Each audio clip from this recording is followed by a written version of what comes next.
the world. The Justice Department offered 28 ideas for improving police operations and their relations with the community. The city's mayor, Jacob Fry, praised the report as thorough and thoughtful. Carrie Johnson, NPR News, Washington.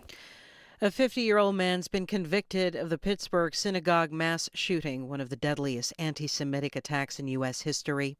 Today, jurors found Robert Bowers guilty of all 63 counts against him for the massacre that claimed 11 lives and wounded 6 other people in 2018. Prosecutors argue that Bowers was motivated by hatred of Jewish people. The defense did not dispute that Bowers carried out the attack. It did not present evidence or call witnesses, but his attorneys say Bowers suffers from schizophrenia and epilepsy, which could weigh on a jury's decision on whether or not to recommend the death penalty. The sentencing phase of the trial begins next week. The Reddit blackout is still going. Users began protesting Monday against the company's decision to start charging third-party developers for access to Reddit data. In an exclusive interview with NPR's Morning Edition, Reddit CEO Steve Huffman defended that decision, saying Reddit needs to be a self-sustaining business and that subsidizing commercial entities that require large-scale data use is not sustainable.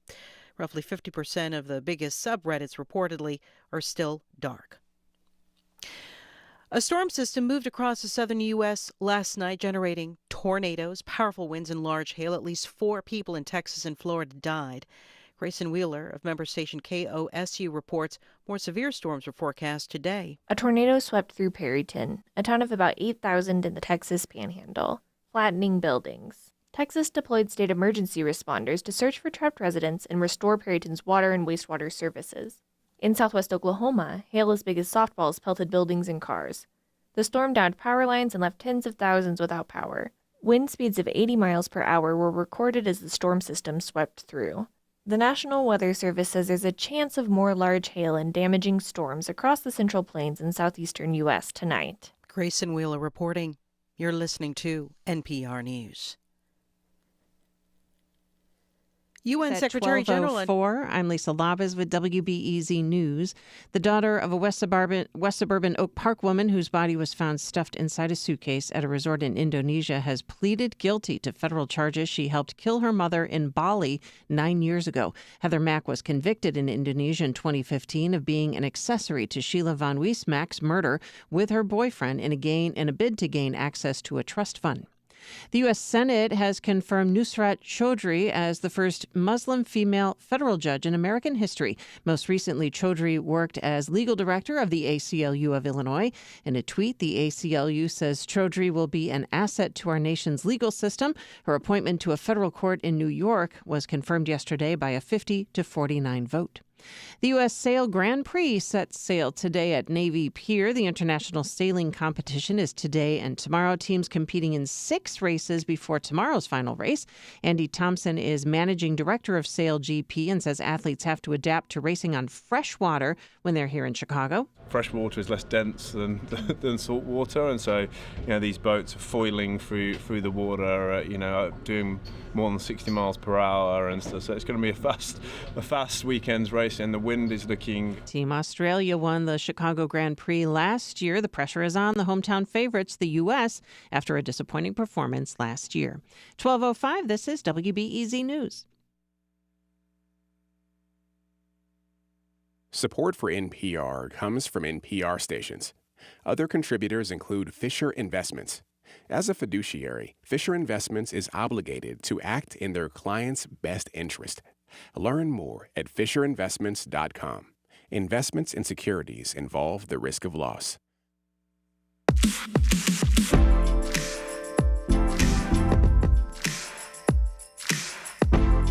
This is Reset. I'm Sasha-Ann Simons. It is Friday at noon, so you know what time it is. We're taking you behind the headlines in our weekly news recap with local journalists working on stories like these. On the campaign trail, then candidate Brandon Johnson vowed to terminate the city's contract with ShotSpotter. But the mayor's electronic signature still ended up on a $10 million contract extension. We're expecting families over at the West Ridge YMCA to be moved today to Daly College, where other families are being housed temporarily. This comes after some pushback from those families and people living in the West Ridge community. The Illinois Gaming Board has given Bally's Chicago the green light to open a temporary casino right in the River North neighborhood. The temporary gambling house would be located at the historic Medina Temple. Our panel today includes David Greising, president of the Better Government Association. Hi, David. Good morning.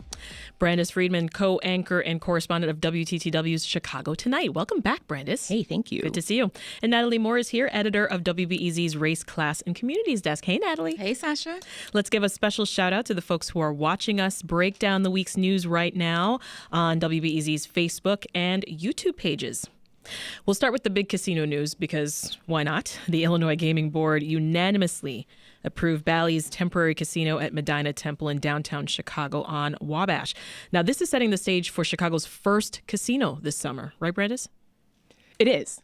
And I think the plan is that Bally's and the city agreed that this would be the temporary casino while the big mega behemoth thing is going to be built in that separate location. And I think the permanent casino with all of its rooms and resorts and event venues and all of that's not going to be available or ready until at least 26.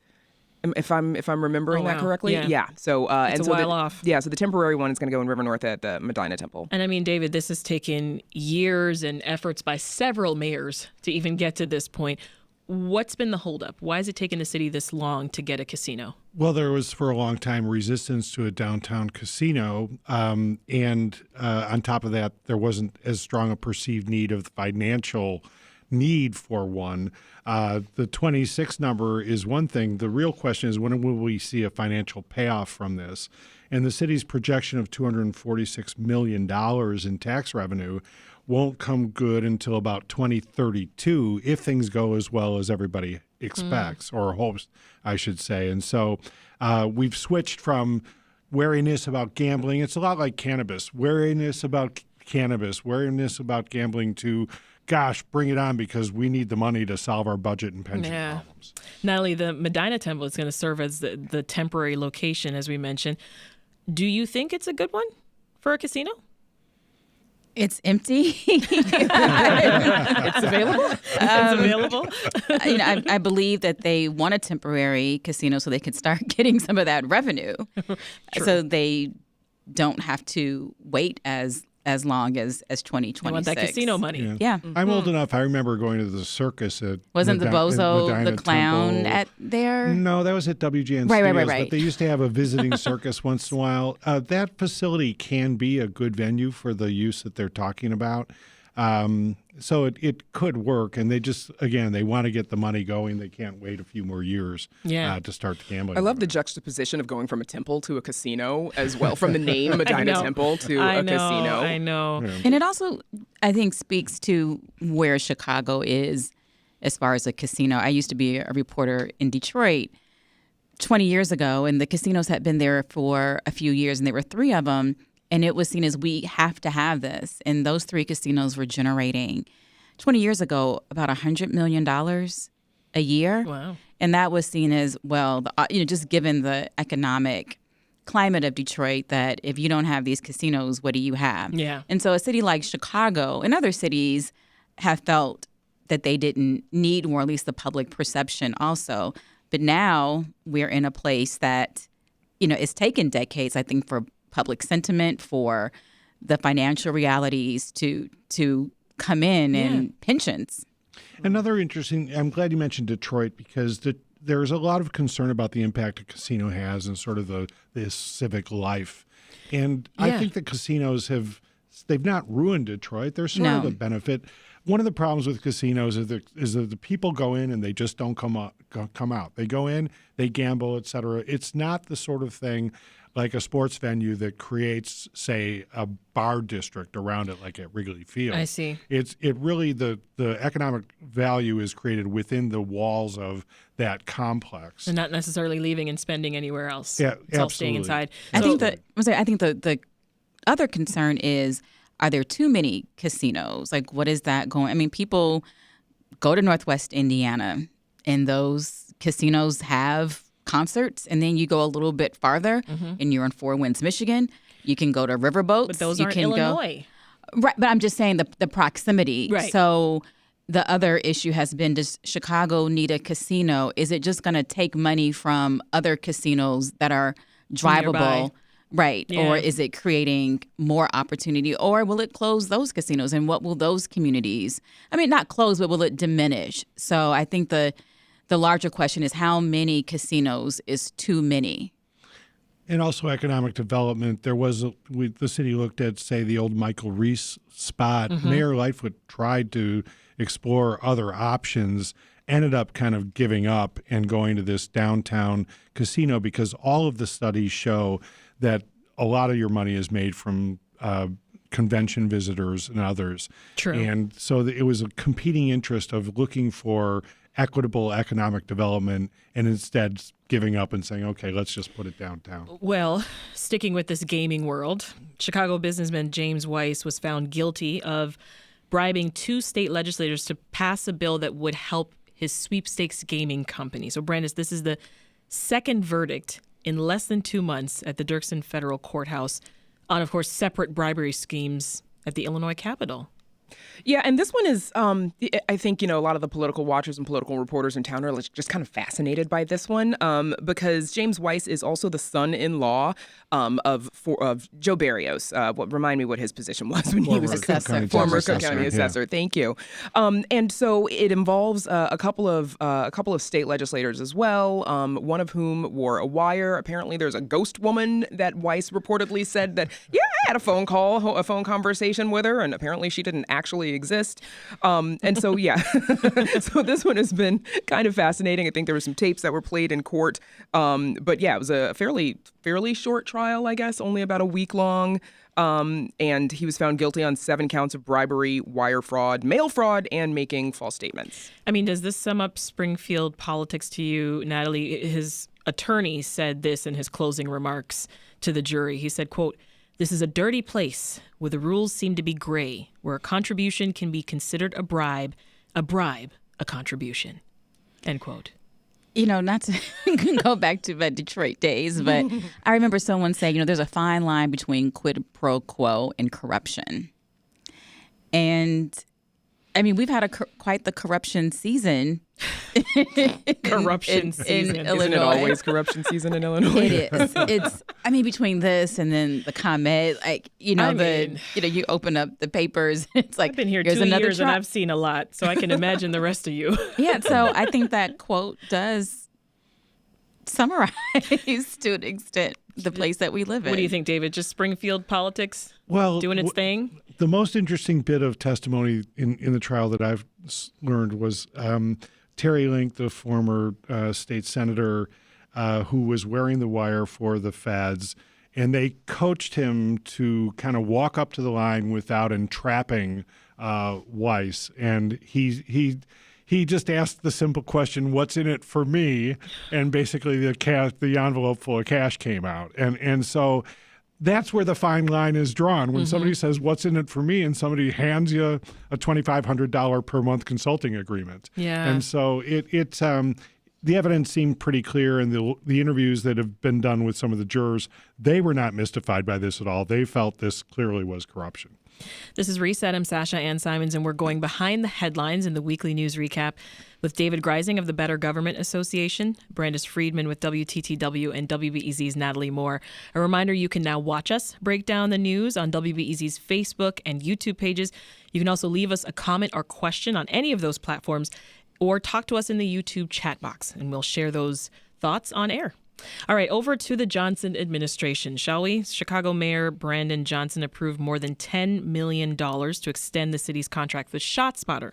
That's the system that detects gunfire and then alerts police. But this is something that Johnson actually vowed to do away with when he was on the campaign trail. So what happened there, Brandis? I think it was a technicality. I think he changed his mind. I don't think so. I think and I'm a little bit confused on this as well. And I've read about it, and I'm like, So I think Mayor Lightfoot had previously extended the end date for this contract. It was supposed to have been, I think, in August. She pushed it back to February. And since that happened on her watch, I think it had to be pushed through even though the new mayor has been elected and is in office. It's not like you can kind of roll that back and say, I'd like my $10 million back, please. And so I think his team, though, has said that they're planning to look at, sort of the process through which something like this goes down, because he did not change his mind, but I don't think he could get out of it. I don't think he could back out of it.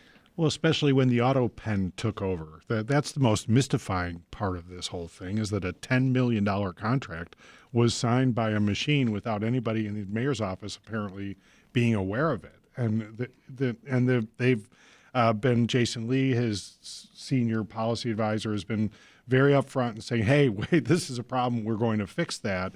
But it did put Brandon Johnson in a tough spot, because he was so critical of ShotSpotter during the campaign. On his campaign website, he basically promised to eliminate that contract. He blamed it for the death of Adam Toledo, that a false ShotSpotter alert led the cops arms up. The trouble with that thing is that when the cops respond to it, they go into these neighborhoods on a high alert. With the expectation that shots are going to be fired because this machine has told them that they have. Yeah, whereas studies of the technology have shown that in only 10% of the cases or fewer is it actually a gunshot.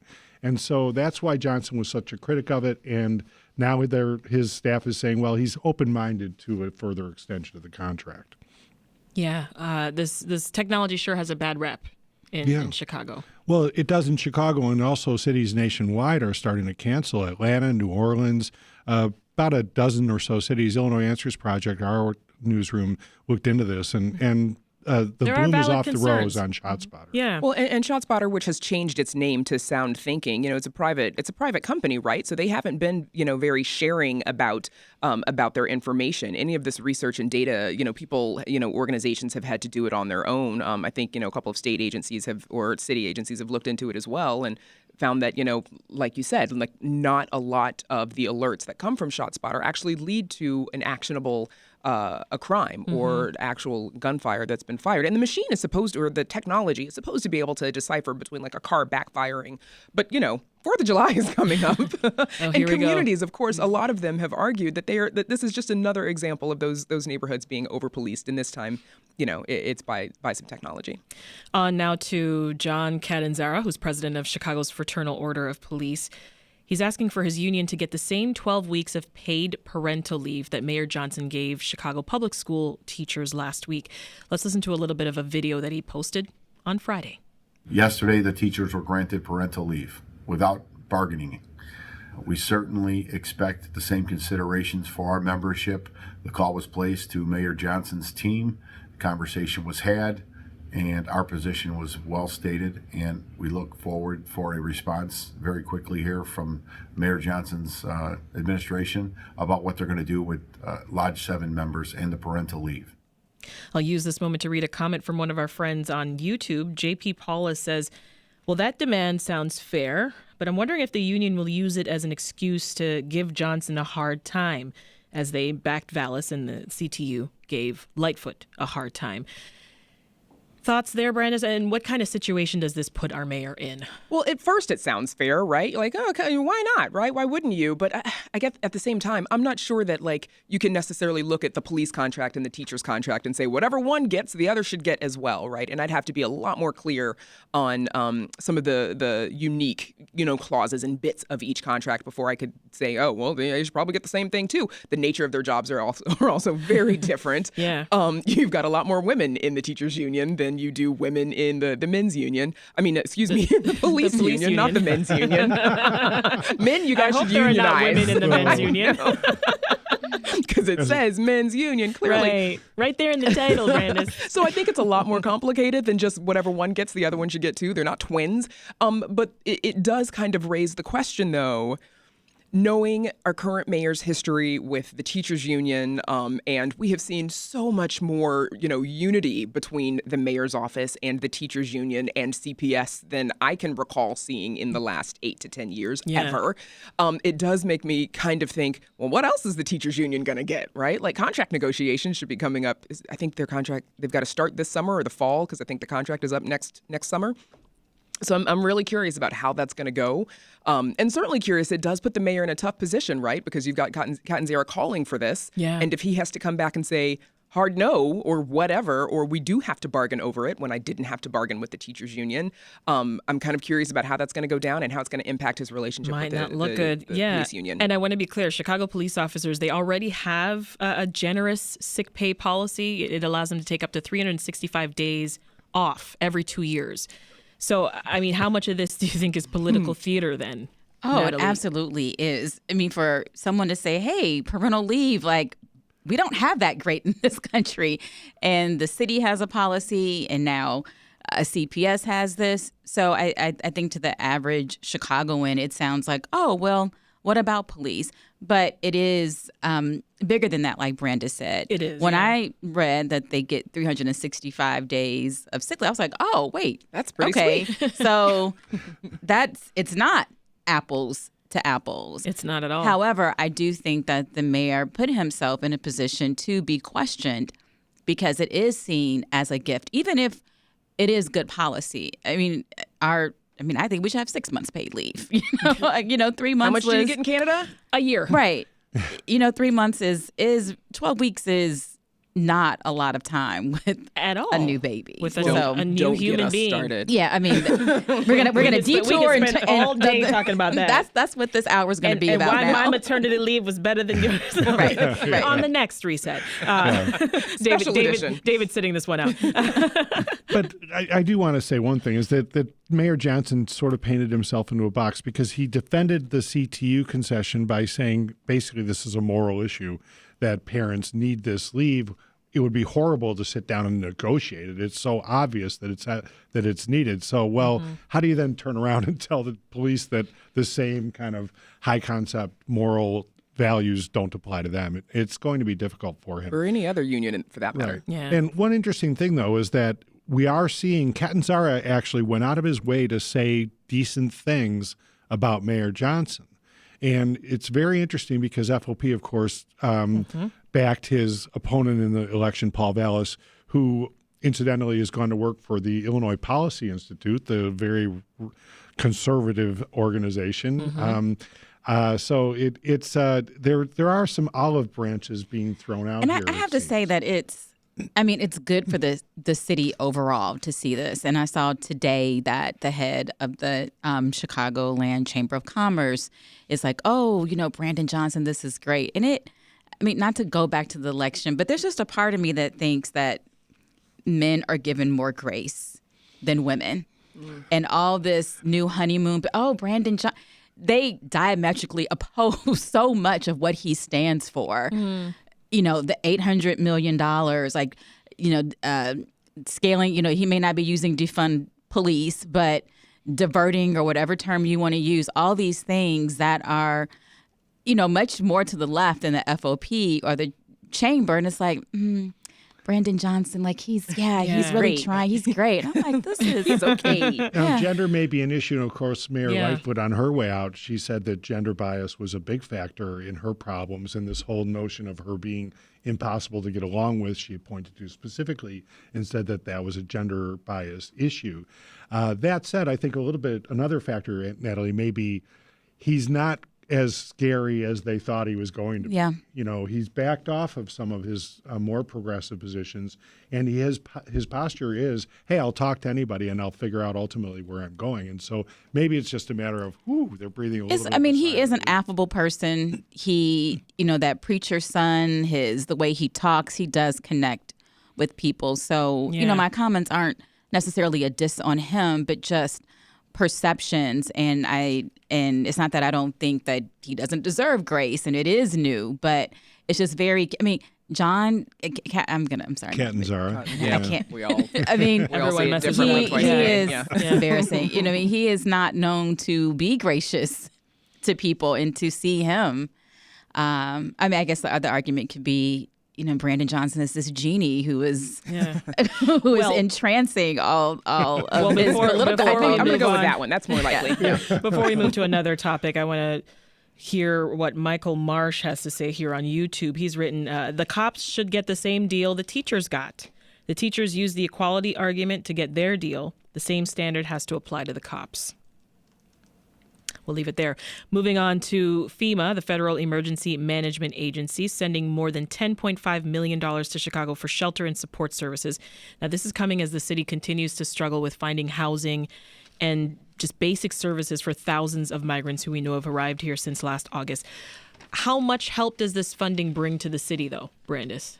So who can say, right? Because I don't know exactly how much it costs, right, to care for this massive number of migrants. I think the state is also getting close to $20 million from FEMA to help with some basic needs and services for some of the migrants. And I think the city has also just recently made a move for some of them who were being held at a Y in a northern suburb down to Daly College. And so this is a heartbreaking situation, right? Because we're talking like thousands and thousands of people, humans, right? And parents with their kids and their babies. And obviously, I mean, it feels to me like a lot of this is sort of a short-term amount of support. Hopefully, the millions of dollars actually can make a difference.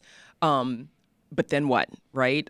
There has to be a long-term plan, whatever that might look like, because obviously many of them are asylum seekers. But it's just heartbreaking, right? Because there's still a large number of people who are sleeping on floors of police stations. I feel fairly certain that when I was driving by a police station on the southwest side yesterday, or actually west side, I was heading to Austin, I saw like a number of tables, set up outside of a police station. And I kind of guessed. I'm like, I wonder if these are folks trying to help provide some services and resources. Yeah. After days of delays, some migrant families were moved from a closed YMCA in West Ridge to Daly College earlier this week. This was to also make room for migrants who are staying at the police stations. I mean, the city, Natalie, does not have enough shelter for unhoused people as it begins, right? So how well do you think they're doing when it comes to addressing really two crises happening at the same time? It's a really tough situation. And so, we can say that the city isn't planning well, isn't doing great, but I don't think that it's because of lack of compassion or care. This has turned into a political issue. It's a money issue. You've got groups saying, what about us? I think the long-term solutions will have to be very creative, innovative. I don't know what that looks like, but we have population loss in the city. We have abandoned or vacant buildings. I'm not saying those are cheap to redo, but... Well, here's a thought from J.P. Paulus, Natalie. It says, why aren't we talking with the suburbs to spread the responsibility, especially with those who have voted Democratic? This is JP on YouTube. That has come up. And I mean, the thing is that this ends up becoming a NIMBY issue for a lot of people. Not in my backyard. And I think New York tried to get the suburbs involved. There has been talk about that here, to look at this as a regional issue and not just a city issue. But it takes people willing. I mean, I think the compassion that we're seeing is among the volunteers, the people who are setting up, the people who are doing drives, the mutual aid. But those are the very short-term solutions. But there are jobs that are available. I think that there can be opportunity. And this isn't, these asylum seekers have gone through a hell that I don't think any of us can really imagine. For sure. But I also think about how in the city, particularly like on the southwest side, like when there was white flight that was there, or even migration, not just white flight. In those bungalow belt communities, you had a Latino population that came in and helped stabilize when you had, older white residents dying off or moving somewhere else. And so I think that there is an immigrant story in this city where they can help revitalize and stabilize neighborhoods. And so I think that's like my big picture North Star guiding, is that these asylum seekers can contribute to the good of Chicago, just like scores of immigrants have. And that does not have to be in conflict with African-American needs in the city. We'll take a pause and pick up the weekly news recap in just a moment with WBEZ's Natalie Moore, WTTW's Brandis Friedman, and David Greising of the Better Government Association. But first, we'll check back in with Lisa Labez.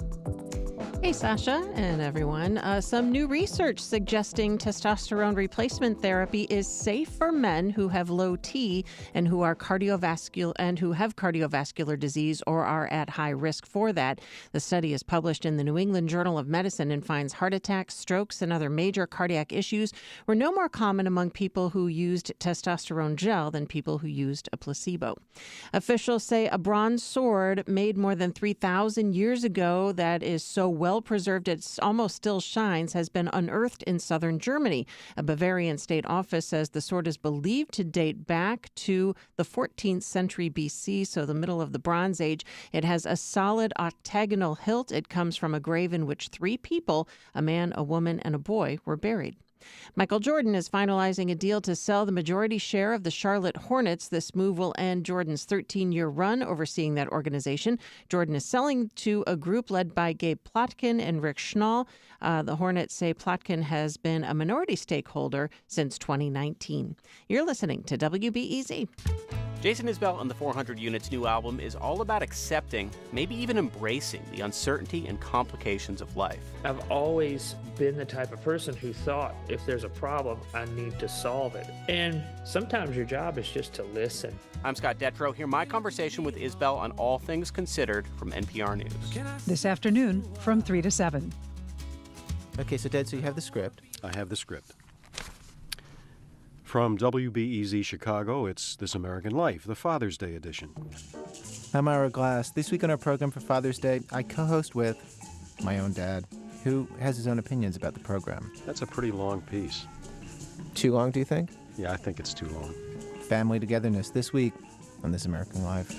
Friday night at 7, Saturday at noon on WBEZ 91.5 FM. Everyone's a critic. WBEZ is supported by Riot Fest, returning to Chicago's Douglas Park September 15th through the 17th, featuring Foo Fighters, The Cure, Postal Service, Death Cab for Cutie, and Ani DeFranco. Daily lineups and tickets at riotfest.org. Also by Cedarhurst. It's crafted by Cedarhurst Kitchens, offer older adults freshly prepared options with a daily array of choices to fuel their day. Learn more at cedarhurstliving.com. You're listening to WBEZ. This is Reset. I'm Sasha-Ann Simons, and you are tuned into the weekly news recap, where we take you behind the headlines of the week's top local stories. Now, before the break, we took a close look at the runway for Chicago's first casino and the city's latest efforts to help asylum seekers in our area. But there's a lot more news to get to.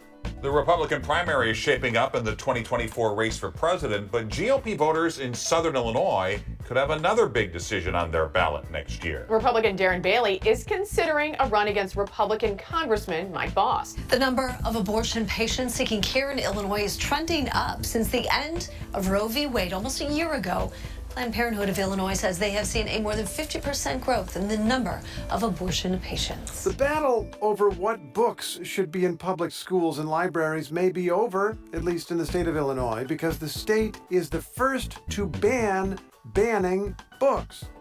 Our panel today to help break down these stories: David Greising, president of the Better Government Association, WTTW's Brandis Friedman, and WBEZ's Natalie Moore. We're still live on Facebook and YouTube for those who prefer to watch.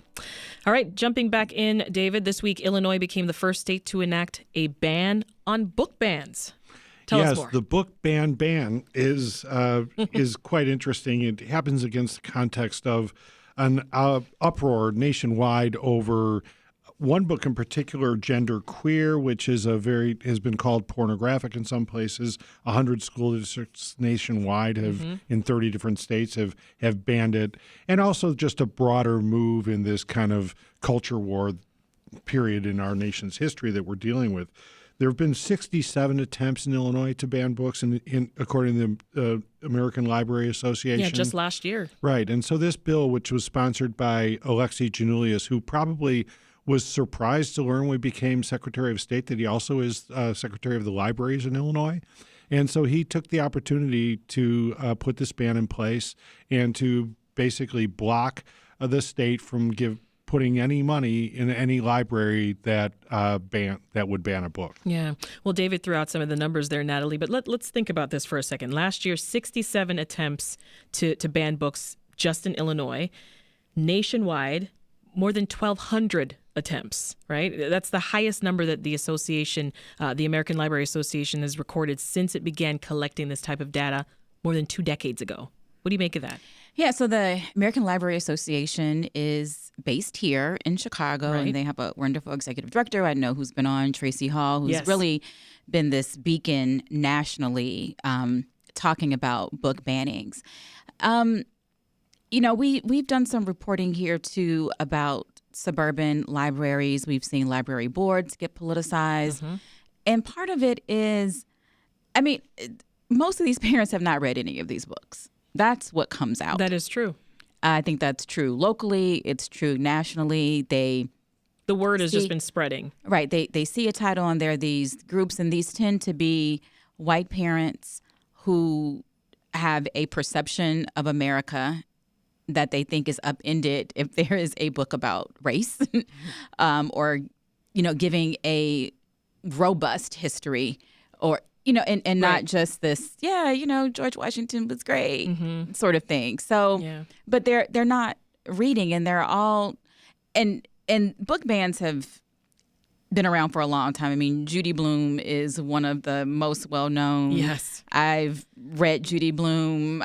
My daughter's going to start reading Judy Blume. She has weathered all of this.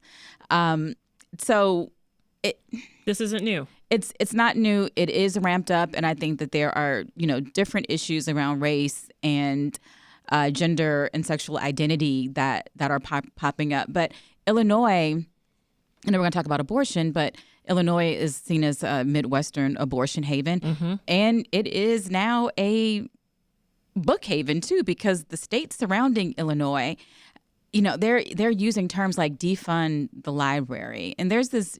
It's a joke, but not really, that if libraries didn't exist, there's no way that they would get approved in today's society. A place with free books wow. and resources. What are you spending my tax dollars on? Yeah.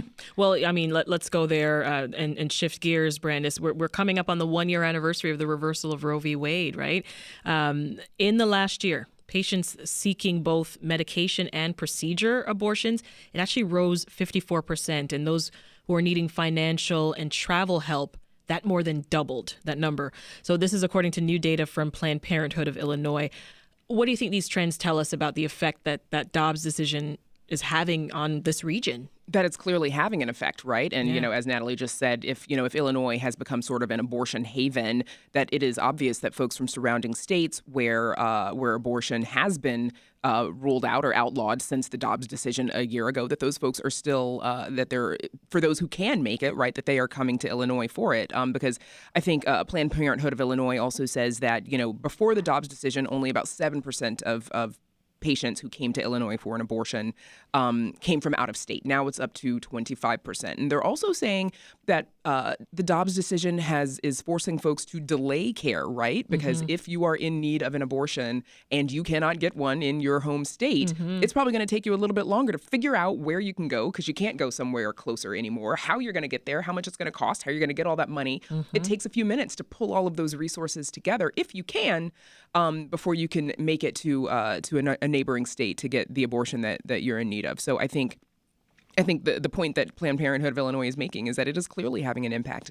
It's pushing people past, that 16-week gestation period. Yeah. And, it sounds like Planned Parenthood, and they're using whatever resources they have to help folks, maybe it's booking a hotel night, or it's eating while you're in state for your procedure. And it's not new. These numbers are in the year post-Roe, but in 2020, I did a story that looked at Illinois public health data showing the uptrend of out-of-state abortions here.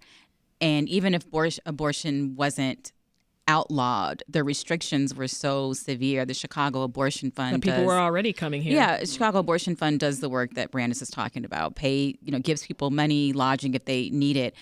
And in that story, this was such an example of show, don't tell. They're telling me what people are saying when they call. I got to sit in on calls, and there was a woman who called from Iowa and said, I want to get an abortion, and abortion is illegal in Iowa. And it wasn't, but the restrictions were so tough that was the mindset. So this has been an orchestrated trajectory that got us to Dobbs last year and where we are now. And while I have you, Natalie, just talk us through real brief what kind of measures have been passed to protect abortion and reproductive access since Roe v. Wade was overturned. So some people might have thought, okay, well, in 2019, Illinois passed the Reproductive Act guaranteeing abortion as a right for Illinoisans. So we're good, and that's why people get to come here. But Democratic lawmakers have said that is not enough because the fear has been, will there be persecution from other states?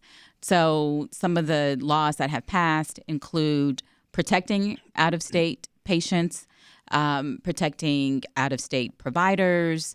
Now people can sue crisis pregnancy centers that if they are using fraud, they are known for making women feel like these are abortion clinics, but in fact, they are not. College campuses have to have at least one kiosk with birth control or some type of, reproductive medication. And one of the other big pieces is you can't use technology to get license plates data then to give to other states who might want to prosecute. Yeah. Republican lawmakers have filed dozens of anti-abortion rights bills over multiple legislative sessions, David. Many of them are duplicates of each other, and none have made it out of the chambers. But Republicans say that they're filing these bills to let their base know that they're at least trying. Is that right? Well, there's a lot of signaling that's going on here. I'm sorry, my voice David is has just take a breath. Crawled down my throat. Yeah. It happens to all of us. There's a lot of signaling that's going on here by the Republican Party. And you'll remember that Governor Pritzker, after the Dobbs decision, made a point of saying Illinois is going to be this beacon of hope. And the list that Natalie just listed really does establish that there was some seriousness to this. And there's an ongoing effort. The license plate thing, for example, was just signed into law last week. Yeah. And it was promoted by Alexi Janulius, the Secretary of State, who runs the licensing, et cetera. He's busy. Yeah, he's been a busy person. Very ambitious, still relatively young politician. But that's what's setting Illinois apart as a mainly blue state. That said, we're not that blue a state from top to bottom. We're a blue state up here in the northern part of the state, and we're quite red in the southern part of the state. And the pushback to some of this has been quite significant in the southern part of the state. Yeah. They don't want to be a beacon of hope for reproductive rights. At all. We're going to take another pause and pick up the weekly news recap in just a moment with David Greising of the Better Government Association, WTTW's Brandis Friedman, and WBEZ's Natalie Moore. First, we'll check back in with Lisa. Sasha, watch out for a potential work stoppage at UPS. Unionized workers at the delivery company today voted overwhelmingly to authorize a strike if the delivery company and the Teamsters Union can't come to an agreement on a new contract. Now, this authorization doesn't mean a strike will actually occur. It allows the union's leadership to call for a national walkout if both sides don't reach an agreement before the current contract expires on July 31st. The Justice Department has found Minneapolis police engaged in a pattern of violating constitutional rights and discriminating against Black and Native American people. A sweeping 2-year civil rights probe concluded the systemic problems in the Minneapolis Police Department made what happened to George Floyd possible. And the new blockbuster movie Spider-Man Across the Spider-Verse has been abruptly removed from cinema listings in more than a dozen Muslim-majority countries this week. No explanation given, but it is apparently because of the inclusion of a transgender poster in the background of one frame. The Middle East distributor of the computer-animated Sony Pictures film did not respond to multiple requests for comment. On the next Science Friday, on the 30th anniversary of Jurassic Park, we'll talk about how the franchise is still inspiring young paleontologists today. That idea of evolution, I don't think could have been delivered into our cultural forebrain in a better way than such a movie. That's on Science Friday from WNYC Studios. That's this afternoon at 1 o'clock on WBEZ Chicago. Juneteenth is giving truth, is giving accountability. It's the epitome of the saying, the truth will set you free. Listen to Aaron Allen on The Rundown, wherever you get your podcasts. The news and conversations you hear on WBEZ are powered by listener support. And as we head into the final days of our fiscal year, we're facing a membership revenue shortfall. Help close the gap at WBEZ.org/donate. WBEZ is supported by Old National Bank, providing tailored financial services and resources to grow a business, purchase a home, prepare for retirement, and more details at oldnational.com. By the Old Town School of Folk Music, a nonprofit music school offering group classes in guitar, banjo, wiggle-worms, and more. Details on the new in-person sessions beginning June 19th at oldtownschool.org. And by Chicago House Music Festival, with discussions at the Chicago Cultural Center June 23rd and local music and food in Humboldt Park June 24th. Chicago House Music Festival.us. WBEZ. This is Reset. I'm Sasha-Ann Simons, and we're back with more of our weekly news recap, giving you a closer look at the week's top stories across Chicago and Illinois. Now, before the break, we looked at Illinois' ban on books and the spike in abortions a year after Roe v. Wade was overturned. But we still got more news to cover with David Greising, who's president of the Better Government Association, Brandis Friedman of WTTW, and WBEZ's Natalie Moore. So, in the story that just keeps on giving, the Chicago Bears have yet another suitor for their new stadium. I'm talking about North Suburban Waukegan. So this means Waukegan is now up against Naperville, Arlington Heights, and I guess Chicago, right?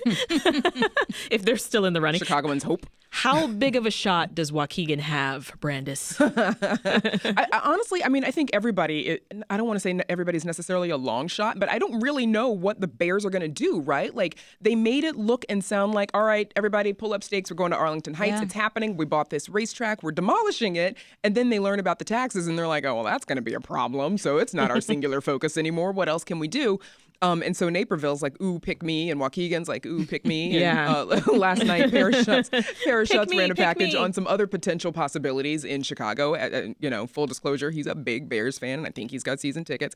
And so I don't know. Obviously, we know that the president of the Bears and Mayor Johnson had a phone call last week. And in that statement they released, all of us were like, well, that tells us nothing. Mm-hmm. And so I don't know. I guess Waukegan's got a shot, right? Because they're not far from the training facility, and they're like, look at all, we've got these large parcels of land and, access to the train. And I'm like, oh, that's not a bad idea, right? You can just take the Metro to the game, right? You've got something going there. Well, yeah. I mean, in the grand scheme of things, David, how important will the location of the new stadium be for the team and for its fans? When professional sports teams move, they try to move closer to their main market.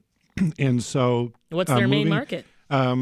Northwest suburban people, or maybe Naperville type people. Okay. Waukegan would be a little bit of a reach. But you see, for example, with the New England Patriots, they're in Foxborough, which is about as far outside of Boston as Waukegan is out of Chicago. But I just think these are classic stalking horses.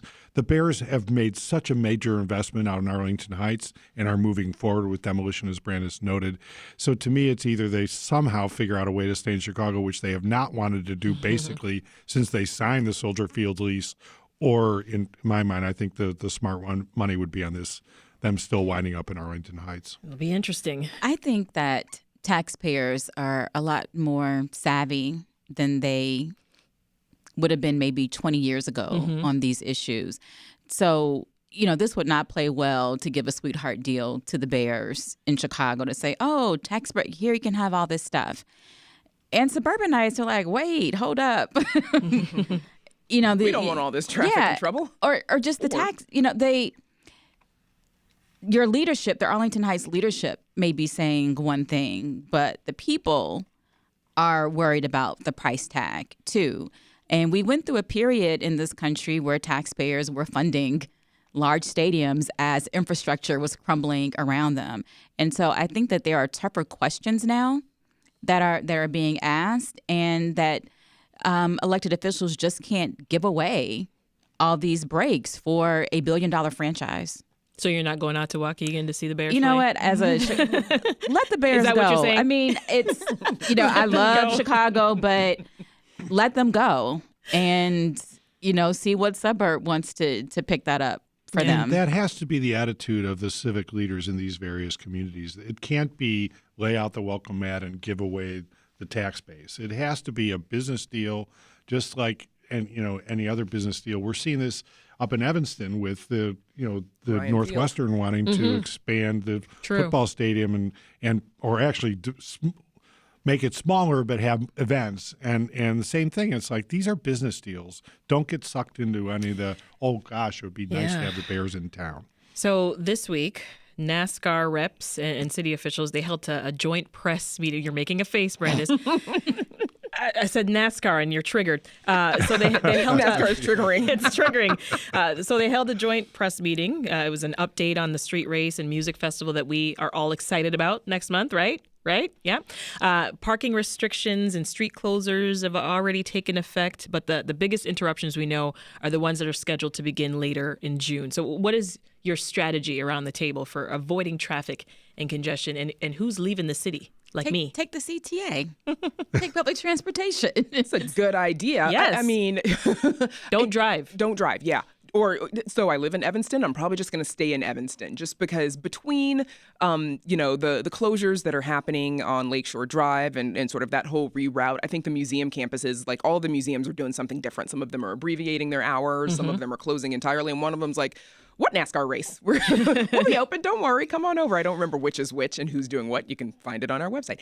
And then, of course, all of this is happening at the same time that the Kennedy is under that major construction. And it's not like they can just pull up those stakes as well and say, we're going to reopen these two lanes because we want to ease the traffic that's happening on the east side of town.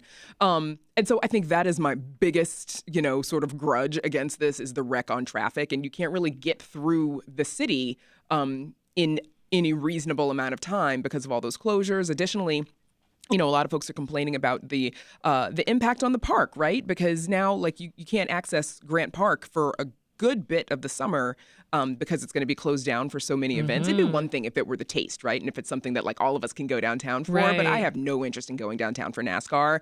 I don't think Chicago's really a NASCAR city. And so I'm really curious about how when all of this is over, I juxtapose this with the casino, which right now seems to be on track, right? Going to be a whole lot of money coming out of that. And Mayor Lori Lightfoot can go out saying, I did it. And I juxtapose that with NASCAR. And everybody's like, she did this. My family is ready to turn up. I got family coming in town for NASCAR. Well, I have a cousin who works for GM. And so some other cousins are coming in town. NASCAR seems to want to broaden their demographic. Traffic is awful. This Southside mom put her kid in a Northside camp today. Never again. Why'd you do that? I know. But today I was like, we're taking the L. And I was like, just take public transportation. For all of its faults, and I've written about the stinky CTA. But I think I'm just excited about all the things happening in July. I got Anita Baker tickets. I got Drake tickets. Yes. Do you have Beyonce tickets? Girl, now I do not like her. Wow. We'll talk about that off the air. I want to talk about that. I just outed myself. I said that to my friends. But there's so much excitement in other festivals that I'm just ready for summer. It's 55 degrees out. I am underdressed and cold. I'm ready for July summer. To be here and all these fun things. And maybe it's inconvenient. It has taken me 90 minutes to get from Lincoln Park to Avalon Park. I can't go through Jackson Park anymore. It's bad. Take public transportation. You can get to all of these things, all these this festivals. Message brought to you by CTA. I know. Our friends on YouTube and Facebook chiming in. Old and in the Way says the NASCAR event could be one and done. We'll see. Yeah. And James Anderson says NASCAR is a great opportunity to stress the importance and necessity of public transit. So James and Natalie are kind of on the same page. By one and done, they mean 3 years and done, right? Because it's a 3-year commitment. Oh, that's right. I didn't know it was 3 years. Thanks for reminding me. One contract. Listening to Natalie, though, it reminds you what a great place this is in the city in the summer.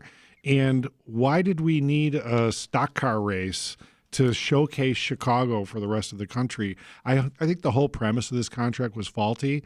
And when you look at the economic terms compared to what some of the other, like Lollapalooza or some of the other festivals get, this may ultimately be looked at back on much like we do the parking meter fiasco. I don't think dutiful work was done in making sure the city got the best deal out of this as it could. Well, we're almost out of time, but I do have to mention that Monday is Juneteenth, right? And this is actually going to be the third year that the day is recognized as a federal holiday. And the city is going to be hosting events at Malcolm X College today and tomorrow. There's going to be live performances, panel discussions, and a lot more. Does anyone have holiday plans this weekend? We may go. DuSable is doing a day-long commemoration on Monday. Okay. So we'll see. I mean, it's a day of rest. Also, I feel like There's I'm that. going to rest from my ancestors. So Withhold your labor. I'm okay just staying at home and sitting in the backyard. Yeah. But in West Woodlawn, Naomi Davis of Blacks and Greens is doing something at the Mabel Till Mobley House. So Okay. there's no shortage. So many things happening Yeah. this weekend. The libraries are doing a lot too. Chicago Public Libraries are doing a lot, and they've got a lot of kid-friendly events and activities as well. Brandis, what are you doing? I'm relaxing on Monday. I'm working on Monday. Womp womp. I mean, there will be a 1-hour episode of Reset. Obviously, but I'll beyond be listening to that. I am Yeah. going to relax. I'll be working on Monday, honestly. I think my hope is, maybe we all go to the work, right? So I'm trying to think, well, what is the Juneteenth story won't that, be any that we want to tell? traffic. There won't be any traffic, Right. so I've got that going for me. So I actually will be working on Monday. I always think about, what are the ways I can, especially for my kids, one of whom is very young and doesn't quite get it yet. And Evanston and Skokie are both doing, because that's where I live, they're both doing some Juneteenth events over the weekend. And so I'll see if I You can working get on one of those Monday? in. Not working. We're shut down on Monday. I've got a couple calls, but let's just talk about Juneteenth for a little bit. Well, we It's only just have about 10 seconds. It's so great that we're recognizing Juneteenth as a holiday and people are getting the day off. Well said. That's yeah. perfect, David. That's it for the Weekly Just News leave it at Recap. My thanks to David Greising, president of the Better Government Association, WTTW co-anchor and correspondent Brandis Friedman, and WBEZ editor Natalie Moore. Have a great weekend, folks.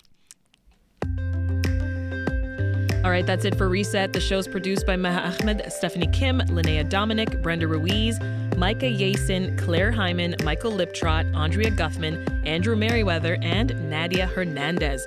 Dan Tucker is our executive producer, and Ethan Schwab is our engineer. Now, if you're looking for some plans for Father's Day this weekend, Reset will be on the road at the rodeo. That's right, we're going to break out our cowboy boots and head to South Shore for the Broken Arrow Riding Club's Speed and Action Rodeo and Horse Show. Now, the annual event puts a spotlight on Chicago's cowboy scene and the often overlooked contributions of Black cowboys in American history. So that's this Sunday afternoon, but you got to register at wbez.org/events to check us out. And then on Monday, we're going to bring you a 1-hour special for Juneteenth. I'm Sasha-Ann Simons. Thanks for listening, and have yourselves a great weekend. We will meet again soon. It is 12:58 and Science Friday coming up next. Good afternoon. I'm Lisa Lavis. This is WBEZ. Support is provided by the Gray Center, celebrating the family issue of its journal, Portable Gray, with a launch party, skateboarding, and music at the Salt Shed, June 21st, 4 p.m. More at graycenter.uchicago.edu. Also by Goodman Theater, presenting The Who's Tony Award winner Des McAnuff and The Who's Pete Townsend reunite to reimagine this new musical production, now through July 30th, goodmantheater.org. And WBEZ is supported by Pitchfork Music Festival, July 21st through the 23rd in Union Park, featuring Tom York's The Smile, Big Thief, Bon Iver, Always, and more. Tickets are available now at pitchforkmusicfestival.com. On last week's Wait, Wait, Don't Tell Me, Emmy Blotnick got a real vote of confidence. My pants just texted me I'm doing a great job. On Peter Sagal, we think your entire wardrobe will approve of this week's show, with actor James Marsden, star of the cult hit TV show Jury Duty, joining us as our guest, or maybe pretending to. Join us for an uncertain news quiz from NPR. Saturday at 10, and again, Sunday morning at 11 on WBEZ. This is WBEZ HD Chicago, 91.5 FM. WBEQ HD Morris, 90.7 FM. WBEK Kankakee, 91.1 FM. W219 CD Elgin, and on the WBEZ app. So you say you need the perfect science book for the summer. Well, we've got you covered. I'm Ira Flato, and this is Science Friday.